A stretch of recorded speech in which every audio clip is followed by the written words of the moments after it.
ಬಲ ಪ್ರದರ್ಶನದ ಅವಶ್ಯಕತೆ ಇಲ್ಲ. ಏನು ಬಲ ಪ್ರದರ್ಶನ ಮಾಡ್ತೀವಿ? ನಾವು ಜನರಿಗೆ ನಮ್ಮ ಆಚಾರ ವಿಚಾರವನ್ನು ಪ್ರಚಾರ ಮಾಡಲಿಕ್ಕೆ ನಮ್ಮ ಕಾರ್ಯಕ್ರಮವನ್ನು ನಾವು ಹಮ್ಮಿಕೊಂಡಿದ್ದೀವಿ.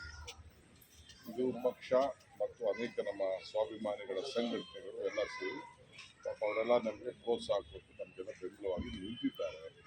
ಇನ್ನೂ ಭಾಳ ಜನ ಮುಂದಕ್ಕೂ ಕೂಡ ನಾವು ಬೇರೆ ಬೇರೆ ಜಿಲ್ಲೆಗಳಲ್ಲಿ ನಾವು ಸೇರ್ಕೊತೀವಿ ಅಂತ ಹೇಳ್ತಾ ಇದ್ದಾರೆ. ಅದಕ್ಕೆ ಈ ಸಮಾವೇಶ ನಾವು ಮಾಡ್ತಾ ಇದ್ದೀವಿ. ನಮ್ಮ ವಿಚಾರನ ಜನರನ್ನ ಹಂಚ್ಕೊಳ್ಳೋಕ್ಕೆ ಬೇರೆಯವ್ರಿಗೆ ನಿಮ್ಗೇನು ಹೊಟ್ಟೆ ಊರಿ, BJP ಅವ್ರಿಗೆ ಹೊಟ್ಟೆ ಊರಿ, ಜನತಾದಳದವ್ರಿಗೆ ಪಾಪ ಕಣ್ಣಲ್ಲಿ ನೀರು ಹಾಕಿದ್ರಲ್ಲ ನನ್ನ ತಾಯಂದಿರು, ಅವ್ರಿಗೆ ಯಾರು ಕಣ್ಣು ಒರೆಸ್ಲಿಲ್ಲ. ಚನ್ನಪಟ್ಟಣದಲ್ಲಿ ಮಾತ್ರ ಕಣ್ಣೀರು ಹಾಕಿದ್ರು. ಈಗೂ ಅವ್ರು ಮನವಿ ಮಾಡ್ಕೊಡ್ತೀವಿ, ಪಾಪ ಕಣ್ಣೀರು ಒರೆಸಲಿಲ್ಲ.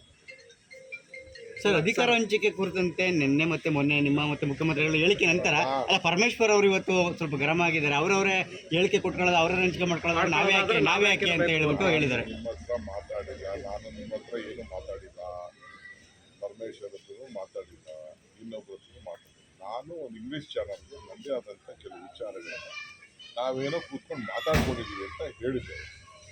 ಏನು ಮಾತಾಡಿದ್ದೀವಿ ಅಂತ ಬೇರೆಂಗೆ ಹೇಳೋಕ್ಕಾಗ್ತದಾ? ಸೊ ನೆನ್ನೆ ನಮ್ಮ